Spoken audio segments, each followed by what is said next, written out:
everybody? Primetime Fitz here. So we're gonna be doing a little bit something different today because the thing is I'm actually out here on the road. Go figure, right? But I'm out here in sunny California. I'm at a Cisco just outside of Oxnard, California. So what I wanted to do was I want to take this opportunity to go ahead and say, hey, this is what we do, or this is basically the process of what we're going to do whenever we go to pick up or deliver a particular load. And today we're going to deal with specifically on delivery. We'll do another video when it comes to pickup, because there's little things that we do differently, especially when we're trying to pick up. There's piece count, all that.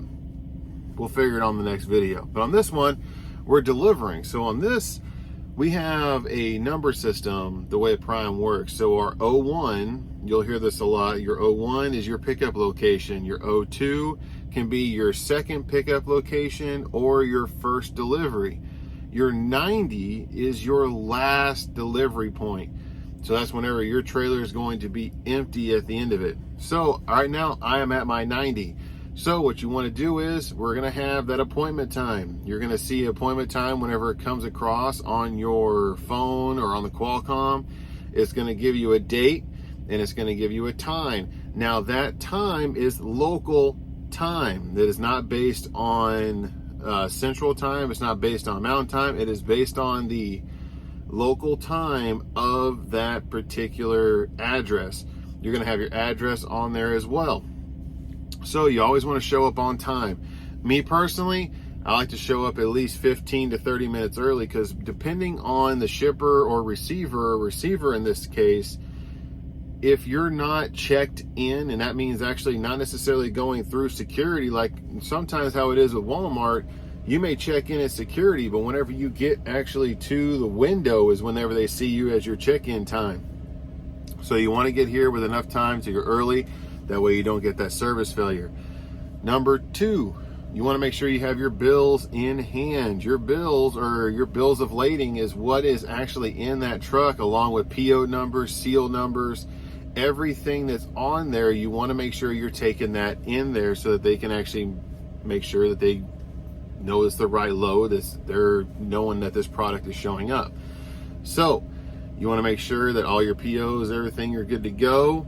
And sometimes we have multiple different drop points, so you want to make sure you have the bills for that particular drop that you're doing. So you're going to go through security. You're going to end up putting on a vest if it's required at the facility. Sometimes it is, sometimes it isn't. You're going to go up to the receiving window. When you go up to the receiving window, you're going to hand them your bills of lading, and they're going to tell you what door to go into. So that's when you end up wanting to break that seal. Now, there are some times that they say, go ahead and break the seal. If they don't say go ahead and break the seal, you need to verify from them whether or not they want to have one of their associates break the seal, or if you can, because if you go to break that seal whenever it was their associate that was supposed to do it, you could end up getting in a little bit of trouble. You could end up having a service failure. That receiver could reject the entire load. We don't want that to happen. So you're going to get your door number. Depending on the docks, there are some docks that you back in with your doors closed because they open them in on the inside, and there are some that you actually have to open the doors and back into it. So what you want to do is you want to open those doors. You want to back into the door. The reason I was doing that is because there's also some times where we may end up having to slide our tandems all the way to the rear. I like to do it normally just because that it ends up helping them in the back. When the tandems are all the way forward, there's a lot of drop that goes on. So I like to have them all the way back. It's just like a good rule of thumb. So all the way back in until you bump the dock, and go ahead and chalk your wheels and wait. Now, depending on the shipper or receiver, you're going to have a little red light and a green light. Now, the red light means that they are in the back of that trailer. It means they have locked that trailer, or they're in the process of taking your product off of the trailer. If you get a green light, that means that there's no one else that's in the trailer. That normally means that you're good to pull away from the dock unless you were given instructions otherwise by the receiving office. There's sometimes that they want to wait for them to come out to let you know that you can go ahead and pull out.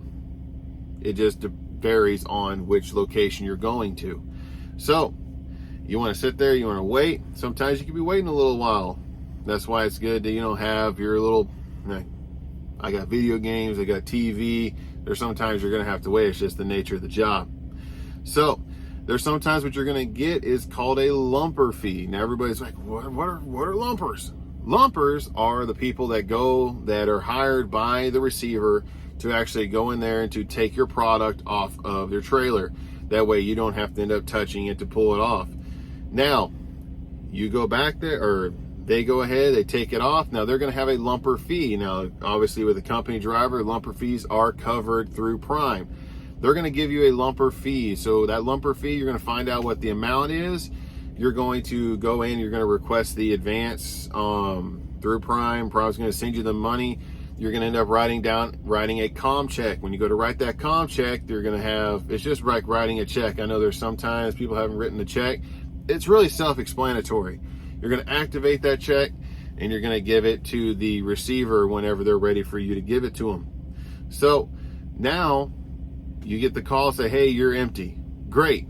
Now you want to go ahead and pull away from the dock.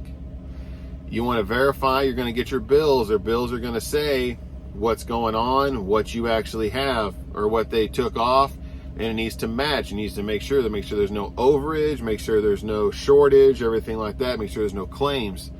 You also want to, whenever you arrive at the facility, you want to actually enter in your arrival macro. So on the app, it'll say arrival, you click arrive, and it'll give you some options of whether or not you're dropping the trailer and what the load temperature is. Now, once you've gotten your bills and you've verified that there's no shortage, there's no overage or anything like that, then you can go ahead and write in your depart time. What you also want to do is you're given a stamp. Well, not given one, you have to purchase one, but Prime wants you to do it. You have a stamp that's going to basically be your detention stamp. You're going to stamp your bills. You're going to write in the information that's on that stamp. That way that you get paid if you end up having to wait over a certain amount of time. That's done on all your bills. So make sure that you get that stamp done, because sometimes you might not be getting paid what you should be getting paid.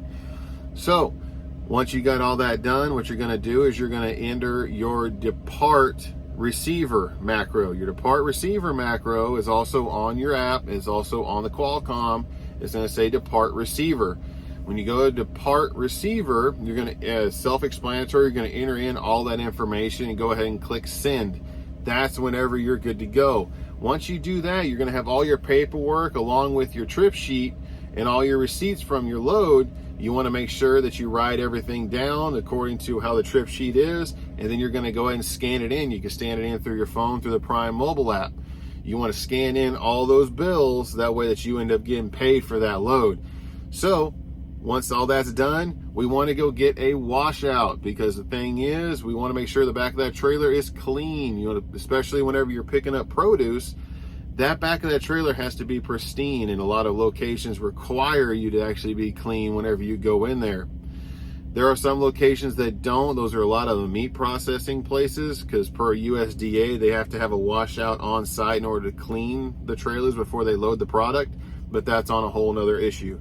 So we've covered all the basics on what you need to do whenever you arrive to your delivery location, all the way up until whenever you're scanning your bills. So the next video we're going to do is on arrival and what you need to do whenever it comes to that. So until next time, this is going to be Primetime Fitz telling you to drive. Hey, thanks for watching the video. If you've always wanted to get your CDL but not knowing how to do it, I want you to go ahead and go to driveforprime.com. I'm a CDL instructor, and if you end up wanting to have me as your CDL instructor, go ahead and put my driver code on your application, and when you come in, we'll see if you can end up getting a link to me. Go ahead and like, comment, subscribe. Go ahead and ring that bell in that upper right-hand corner. That way that you'll end up knowing when I have new content coming out. Until then, drive safe.